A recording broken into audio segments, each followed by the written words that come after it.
Thanks. Let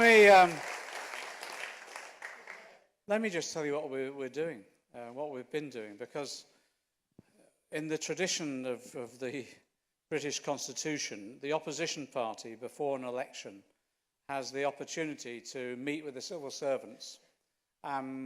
They explore the manifesto, and you have a discussion about its implementation with the civil service. And because this was a snap election, we only had a couple of meetings. Before Blair got elected in '97, they did a whole year of meetings. So Jeremy met the head of the civil service and the permanent secretary, etc., and said, look, in the first Queen's speech, this will be our priorities. They set out half a dozen priorities there. And it was like, it was just like Yes Minister, because what happened is that the British Civil Service are impressive. You've got some really sharp minds there, and they've been at this for centuries. And so they said, well, they accepted the priorities. And then one of them said, if you are short of something in the Queen's speech, I've just got something here for you might be interested. Which was quite impressive. I met with the permanent secretary at the Treasury and the head of HMRC, and our team went in. And this is what we planned, basically. We planned to have our first budget ready by the end of July. And the subsequent steady. You haven't heard what's in it yet. And the finance bill would be going through now. And the first budget and the first finance bill was to take our grey book, which we published alongside the manifesto, as the costings of our programme, and for those revenue-raising powers, that was to be the first priority of the government, to get that through as rapidly as possible. And that included, if you remember, a financial transaction tax. It included an overseas company's ownership of property tax to stop speculation in the City of London, in London in particular, but other cities. It also looked at a range of opportunities in terms of tackling tax evasion and tax avoidance, and it amounted to £48 billion worth of revenue raising for the period of that government. Now, to get that through was the most important thing for us, because if we could get the revenue flowing from that, we could then start immediately then implementing the policies that we wanted to introduce. And that would have been quite a mammoth task to do it, but it was absolutely critical to us. And the IFS did a critique of our costings and all the rest of it. Interestingly enough, I think their disagreement was about 7 billion or something like that, and it was ridiculous. I get on all right with them, but they're neoliberals. Anyway, they were arguing about the property tax, the levy that we were going to introduce wouldn't raise any money whatsoever. And we said, well, that's odd because it operates in Singapore, it operates in Canada and elsewhere, and seems to get some dosh in. And they have this view that if you tax people who earn over £150,000, they'll never pay the money because they can always avoid it. And I said, wait till I get into power. So we were... That was our first initiative from the Treasury team, and then Jeremy's priorities really was to focus dramatically in terms of our investment strategy for infrastructure in particular. We had a £250 billion transformation fund, which was to go into the basic infrastructure of our country, but most importantly to go into basically technology. We wanted to be the sort of a technology leader in the same way that's happened in terms of Internet 4 in Germany, the Artificial Intelligence Fund and all the rest of it that goes on in China and elsewhere. So that was to be rolled out very rapidly, and that was to address the point that Paul makes, because this is no secret, Paul and I have been meeting various people, asset managers and others, quietly and privately. We won't name them, they wouldn't want to lose their careers. But we've been meeting them to say what, scenario planning to a certain extent. And the message that comes across is they don't like some of our taxation policies, understandably, but what they do like is that approach that Paul has dignified, which is about long-term investment in our infrastructure, which enables them actually to participate in the economy effectively in their terms. So that was one of the things we wanted to bring on very, very quickly and get that underway.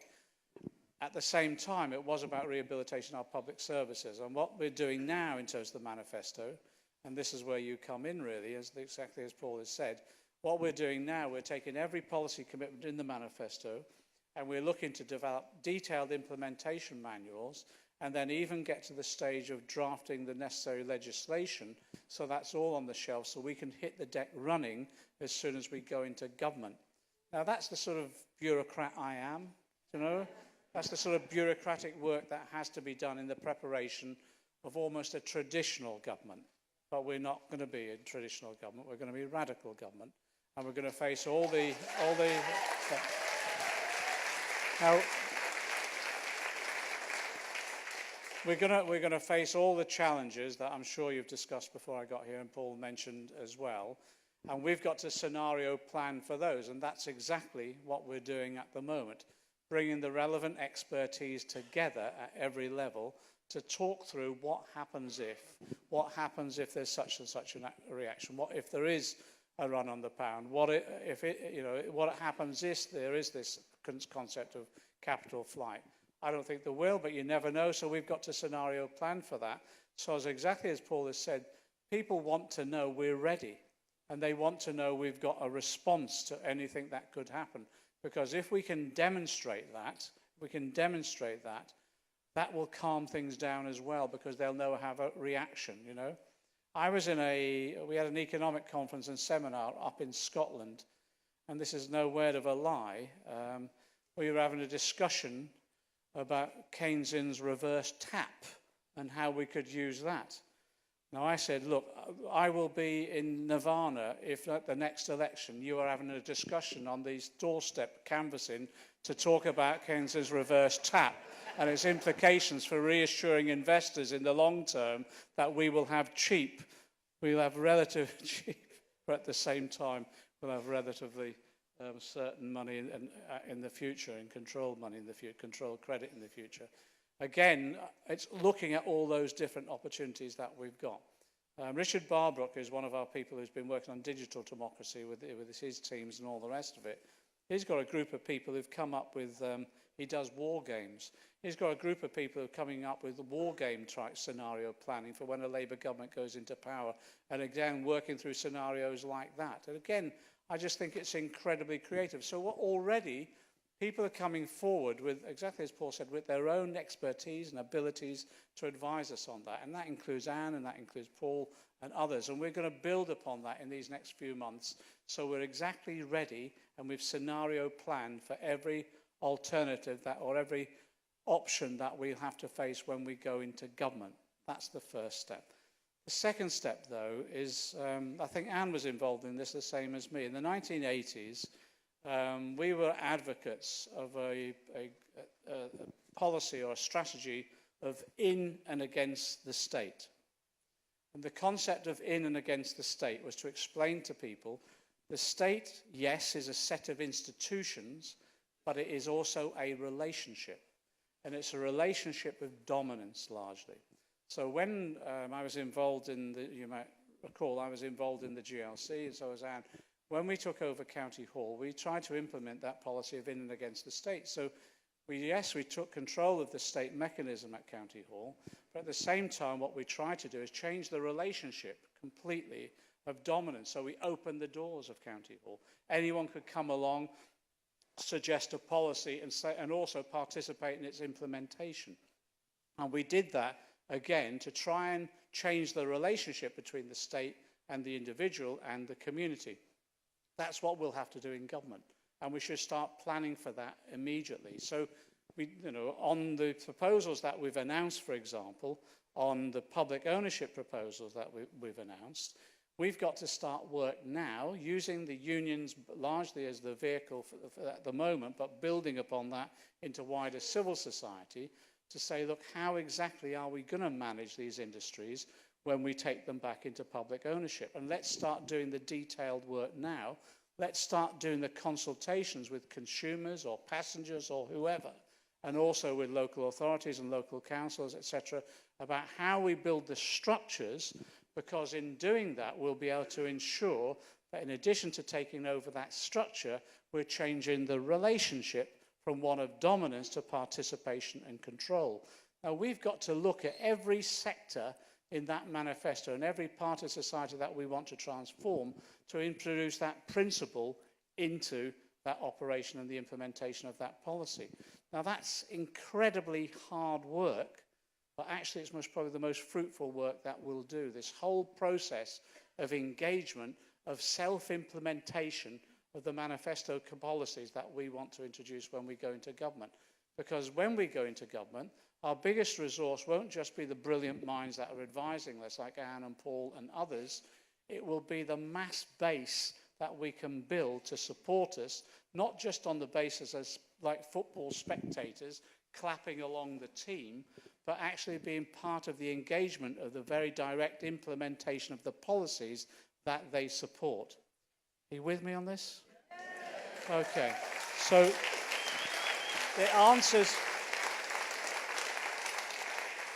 it tries to answer the question about what happens when or if they come for us. What happens if?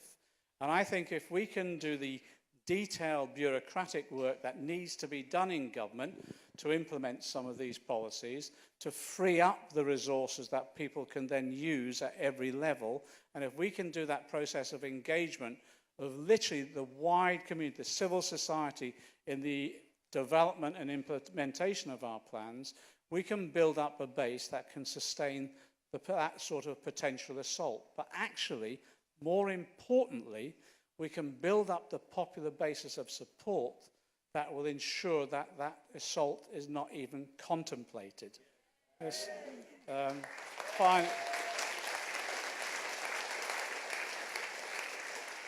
finally, the one aspect of this where we really, again, I think we've had some breakthroughs, but we need considerably more, and this is where everyone's talent needs to be put to the effort, is that we know to win an election and to maintain a radical Labour government, we have to build the basis of support on the basis of information, not just gathering, but communicating as well.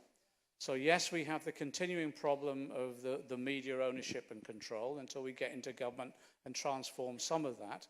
But what we need to ensure is that we continue to refine the processes of creative communication, which enables, therefore, the participation of people, engagement in the development of the ideas and then the implementation of our plans.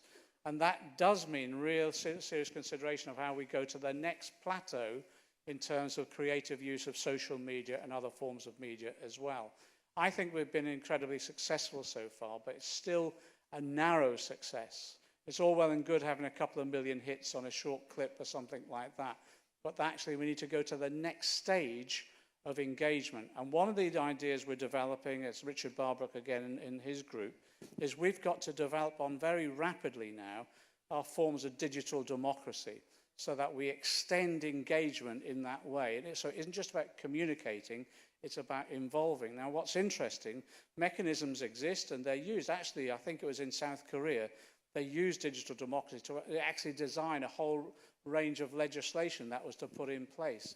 We want to do exactly like that to transform Labour Party policy-making engagement, but we want to then use that in a much wider engagement within civil society so that, again, we're one step ahead of not just communicating, we're also one step ahead of democratic engagement in a way that our opponents, in the way that capital, will never be able in the same way to mobilise. Now that sounds quite ambitious, but actually I think it's doable, but we need to do it fast. So all those talents that people have gained through social media now, we need to continue to develop them, of course, but we need now a dramatic push into digital democracy, which will be the process of engagement on that mass scale. The other thing as well, just to put it very, very briefly, is actually the most important thing that we've got that we may not have had for maybe years, is optimism. You know?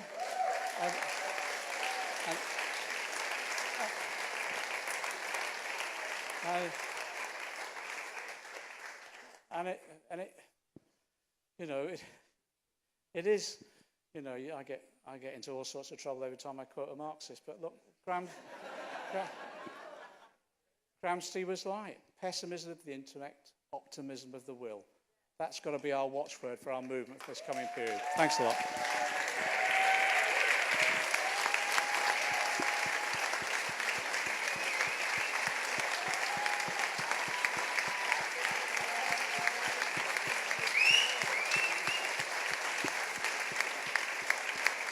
Wow.